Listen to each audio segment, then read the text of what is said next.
High, কেমন আছো তোমরা সবাই? তাই বহুদিন পরে আবার একটা ব্লগ ভিডিও নিয়ে আসলাম। আমি ভাবছি এরপরে তোমাদেরকে ডেলি ব্লগ দেব। কি তোমরা রাজি তো? তাই গরম পড়েছে যে রাস্তায় বেরোনো যাচ্ছে না, তাও আমরা বেরিয়ে পড়েছি কালীঘাট যাওয়ার উদ্দেশ্যে। আসলে আমাদের বাড়িতে আমার পিসির মেয়েরা এসেছিল, তাদের জন্যই আমরা বেরিয়ে পড়েছিলাম পুজো দিতে। আমরা গিয়েছিলাম টোটাল 5 জন। এই যে আমার দিদির মেয়ে, আমার বোন, আমার পিসি, তার সাথে আমার বড় পিসির মেয়ে, আমি আর জামাইবাবু।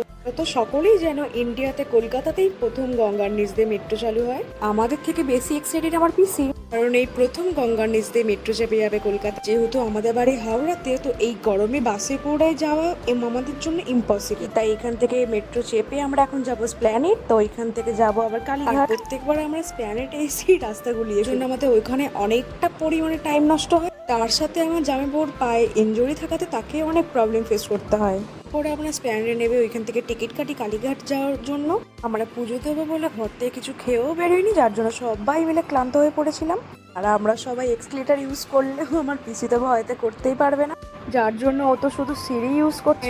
কালীঘাট যাওয়ার মেট্রো লাইন খুঁজে পেয়ে আমরা আসলাম মেট্রো স্টেশনে। মেট্রো থেকে নেবে আমরা কিছুটা পায়ে হেঁটে আসলাম মন্দিরের সামনে। তারপরে একটা দোকান থেকে আমরা পুজো দেওয়ার জন্য ডালা কিনলাম। তো এখানে পুজো দিতে এসে আমাদের এতটা পরিমাণে ব্যাড এক্সপিরিয়েন্স হয় আমরা ভাবতে পারি না। পলিটিক্স করে সারাক্ষণ ভণ্ডামি চলে। আমার তো মনে হয় এখান থেকে এদের সংসার চলে। একটা মূর্তি দর্শন করার জন্য এরা মানুষদের ঠকিয়ে হিউজ পরিমাণে টাকা লুট করে। ফাইনালি সবার পুজো দেওয়া হলেও আমার ঠিক মনের মতন পুজো দেওয়া হয়নি।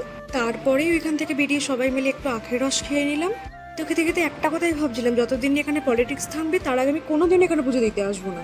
সত্যি কথা বলতে গেলে এখানে ট্যাক্স চালক থেকে শুরু করে অটো চালক সবাই মিলে লোক ঠক। সব বাদ দাও, এবার আমাদের বাড়ি যাওয়ার মেট্রো ধরবো বলে কালীঘাটের ওভারব্রিজ হয়ে যায়। এই ওভারব্রিজ দেখে আমি তো ভেবেছিলাম পুরোপুরি আমরা দক্ষিণেশ্বরে চলে এসেছি। তারপরে সবাই মিলে একটু ফটো তুলে নিলাম। আর এতটা গরম পড়েছে যে গাছে আম পাকতে শুরু করে দিয়েছে। আমরা বাড়ি যাওয়ার পথে দিদি বলে একটু শপিং করবে, তো এখান থেকে এত শপিং করলো যে ধারণার বাইরে, পুরো টাকা খরচ। শপিং শেষে যেমন করে আমরা এসেছিলাম ঠিক তেমন করেই আমরা মেট্রো ধরে বাড়ি যাওয়ার রওনা দিই। আর যা গরম পড়েছিল মনে হচ্ছিল মেট্রো থেকে যেন বাইরে না বেরোই, এসিতেই যেন থাকি। আর বাড়ি আসার সময় আমার দিদির একটা পুকুরের সামনে দাঁড়িয়ে পড়ে, এটা আমাদের পাড়ারই পুকুর। পুকুরে এতটা পরিমাণে যে মাছ ছিল ওটা দাঁড়িয়ে পড়েছিল দেখার জন্য। আর আমি আমার বোনের সাথে একটু ভণ্ডামি করে, ওই যে আমাদের বাড়ি, আমি এখন চলে যাবো বাড়ি। চলো ভিডিওটা এই পর্যন্ত। তোমরা এইভাবে যদি আমাকে সাপোর্ট করতে থাকো তো নেক্সট দিন থেকে তোমাদের ডেলি ব্লগ দেবো। বাই।